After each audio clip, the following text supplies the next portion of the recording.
Bon bah j'ai fait un peu de maths avant de commencer le chantier pour savoir si on pouvait finir la journée avec la volige ou pas. Et, et je trouvais ça un peu juste, alors du coup par rapport au paquet. Donc j'ai pris mes mesures de toit, je regarde, hop, il nous fallait 52 mètres carrés plus 2 mètres carrés de débord de toiture. Ça me faisait 54. Et là je prends la mesure de ce qui nous manque, et enfin de ce qu'on a.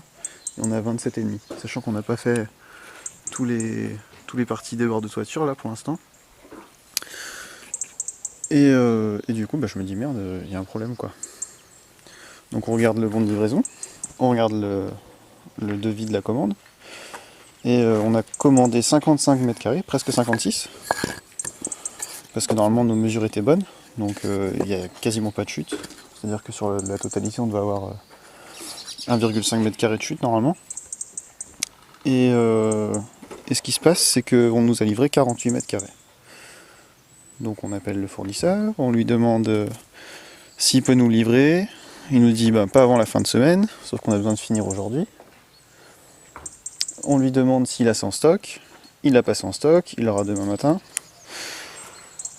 C'est la fête quoi. Du coup on est trop heureux.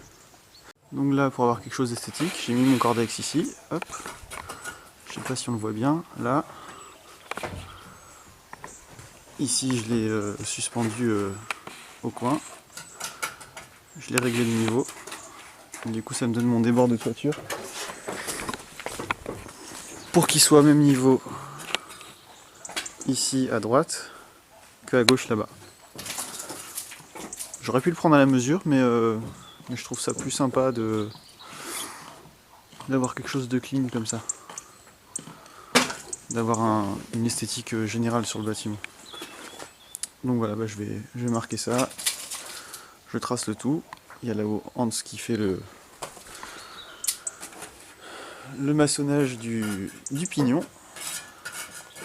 Comme ça on va pouvoir poser la volige dessus après, avec le frein à vapeur et tout ça. Bon allez, on avance, on avance.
Ouais. Oh là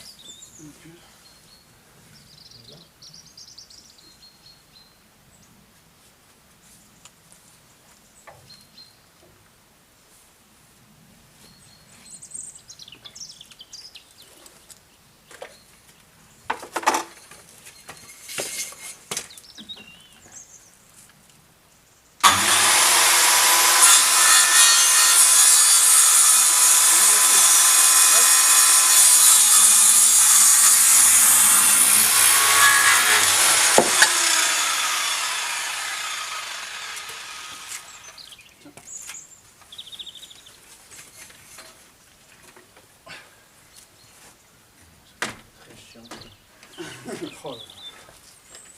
Ouais, ouais.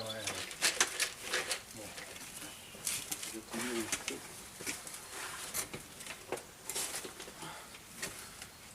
Non mais de toute façon la caméra elle voit pas le bas. Ouais.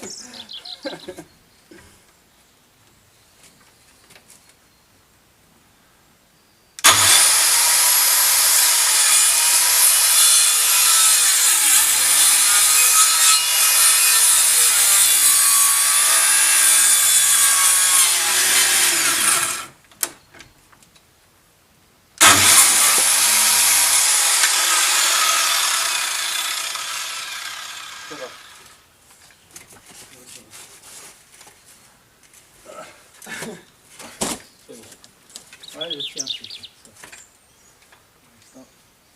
Ah non. Hop.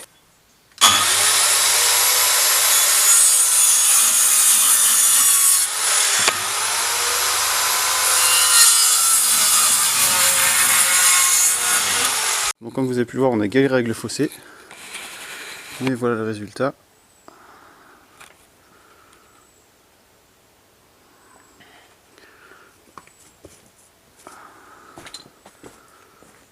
Alors le deuxième, il faut que je le retaille un petit peu, vous voyez, il ressort un petit poil. Mais le reste, c'est propre. La sablière est bien de niveau.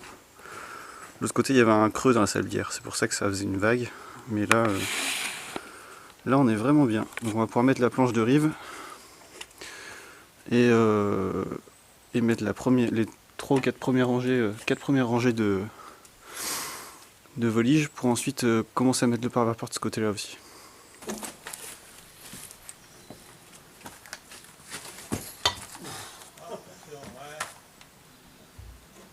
Tire-toi. Ouais, comme ça. Si tu tombes le pied là.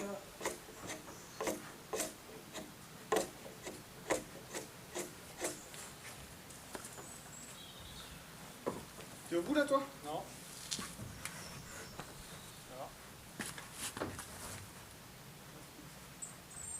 Non, laisse-moi juste une minute de moi. Ok. Et toi, faut que ça dépasse un peu. Ah ouais. Ça dépasse 1 cm. Ok, bah c'est bon. Je fixe là. Ouais.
Pose là et fais glisser le main.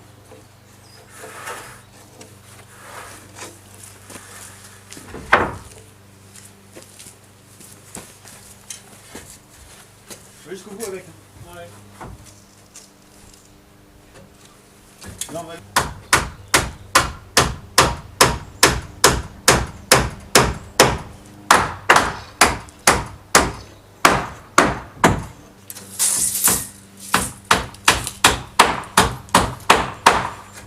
Hop. Ouais, je le fixe.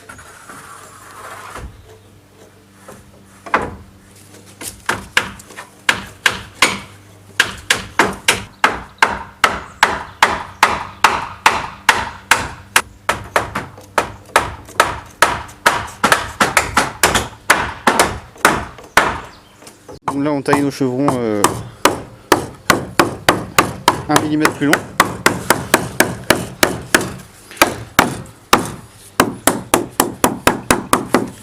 Je vais rentrer nickel. On met une pointe dedans, histoire qu'il tienne en place. Celui-là c'est pareil. Enfin, celui-là il y a juste besoin de le taper. Comme il est un peu en biais, il n'y a pas besoin de mettre de pointe. Et voilà, on fait toute notre longueur comme ça nous permet de parer un peu le. Enfin, ça nous sert de cache-moineau tout simplement pour cette partie-là. Après, il y a des oiseaux qui pourront venir en dessous ici. C'est pas un problème. Les clients ils aiment bien les oiseaux. Mais c'est juste pour pas que ça aille dans l'isolation quoi. Donc voilà, on continue encore une hauteur de volige avant de reprendre le pare-vapeur.